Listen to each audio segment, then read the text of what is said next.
How's it going, guys? Welcome to the show. My name is Jake Maxwell and I'm going to be walking you through the taste of the world. Now today I have a special treat for everybody. We're going to be cooking Australian lamb chops, and if you haven't figured it out already, we're going to be discussing Australia quite a bit today and all the different resources that they have available there and all the different dishes that we could possibly make with the lamb chops. Now, usually whenever you think of Australia, you're thinking about kangaroos. Unfortunately, I couldn't get a hold of any kangaroo meat, but I got the next best thing, and that's the world's largest second exporter of lamb chops, or lamb meat in the industry, only second to their brothers in New Zealand. Now, also, Australia is the world's largest red meat exporter in the world. That includes beef, lamb, and other birds such as emu. So let's take a dive in and see if we can't figure out how to cook this. Like I said, guys, this is going to be a very interesting recipe I've never tried before. We're going to begin with the strawberry jelly. Like I said, we're from Plant City, so we're going to serve up the strawberry preserves and use this for our marinade for our lamb chops. I'm going to be about 2 tablespoons of this. And get a little bit more. I didn't want to use my measuring spoons because I didn't want to get them dirty for the rest of it. You get the small bowl, put your jelly in the bowl. You're going to mix all of these ingredients together to make your marinade.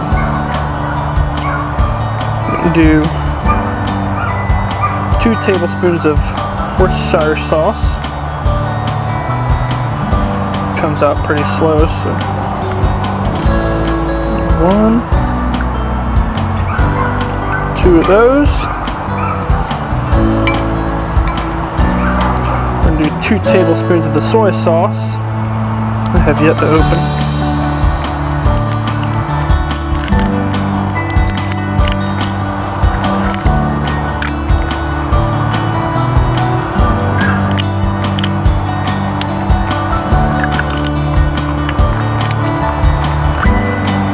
Oh well, no lid. 2 tablespoons of the soy sauce.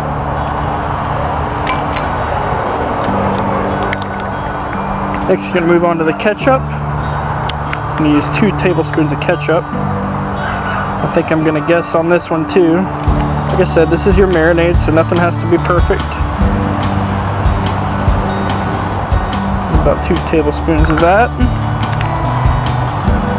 And 2 tablespoons of brown sugar.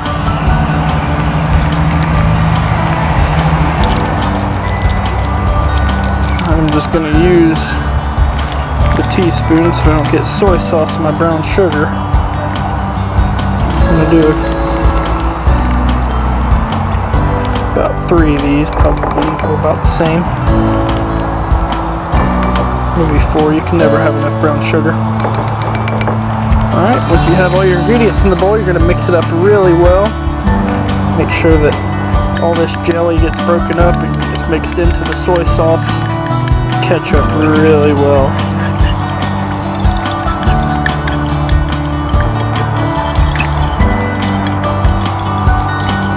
Once you get all that done, we're going to dump this into a bag and marinate our lamb chops in the fridge for 15 minutes.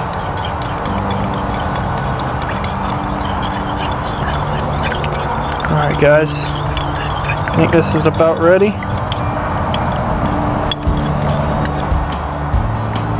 Alright guys, now that you have your marinade done, we're going to place these lamb chops in a bag, a large Ziploc bag. These mini T-bones. It's actually kind of cool how much they resemble a cow, just in a smaller version. Place these lamb chops down inside of this bag.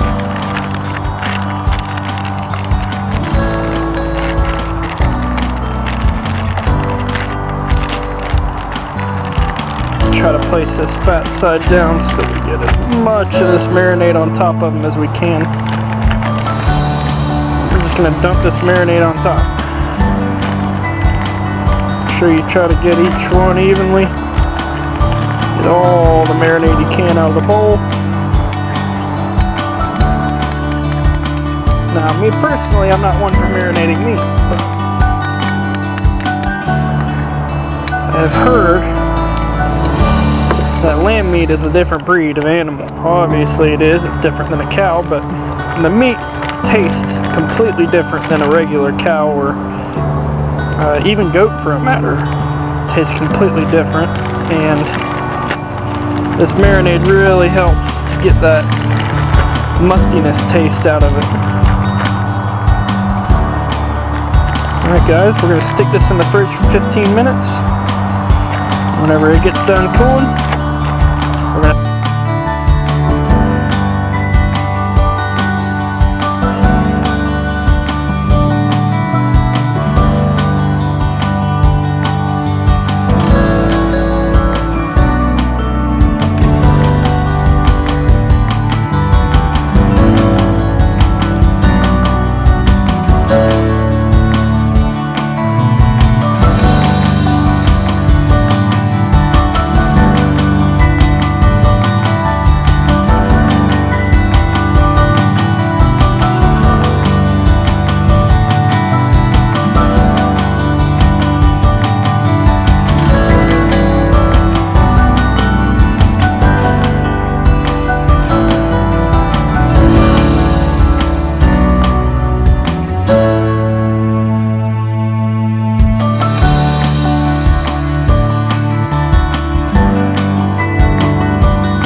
Now that our coals are ready, we're going to drop these on one at a time. I'm going to put them right over the flame so that we know that they're going to get a nice sear on them.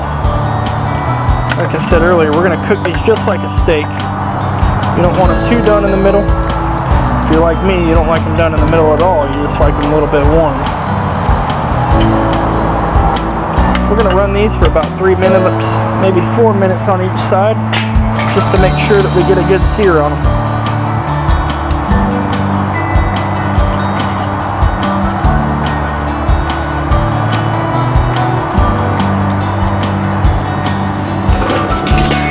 We'll put the lid on so we can trap that heat in.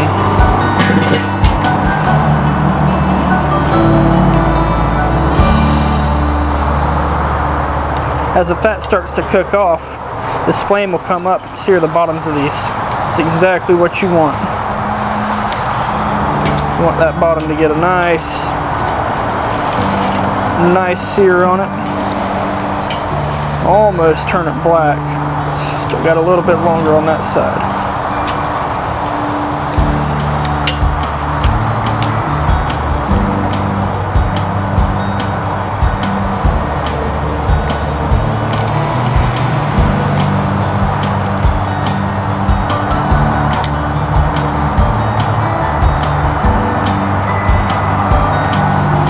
Look at that. So you've got a nice sear on the bottom of them. Go ahead and flip them. So you start seeing grill marks. Start to brown up a little bit. Get them flipped over so we can get the other side cooked. Most of the time people cook steaks, they cook them on one side for a few minutes, flip them over and cook them on the other side for a few minutes, and then they're done. In my experience, it's better for me to keep flipping them because I like to cook it over a really hot fire. You keep them flipped, that way you know you're not burning them, and they get a nice even cook all the way through.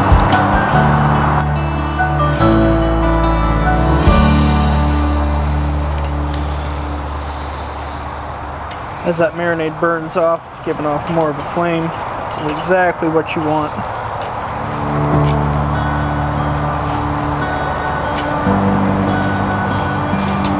Talking to the guys at our local meat market, said that it's better enjoyed whenever it's at least a little bit red in the middle. They said if you cook it all the way through is whenever you get your musty taste. So we're not going to cook it all the way through because I don't know about y'all, but I don't want my meat to taste musty. Alright guys, I think these things are finally done. We're going to go ahead and pull them off of here. See, there's a little black line all the way around them. That's just a fat line that was already there and on the bone. Don't be scared of it. It's going to make it a little bit more flavor to it. We'll go ahead and burn off some of that extra grease and we'll yank them off.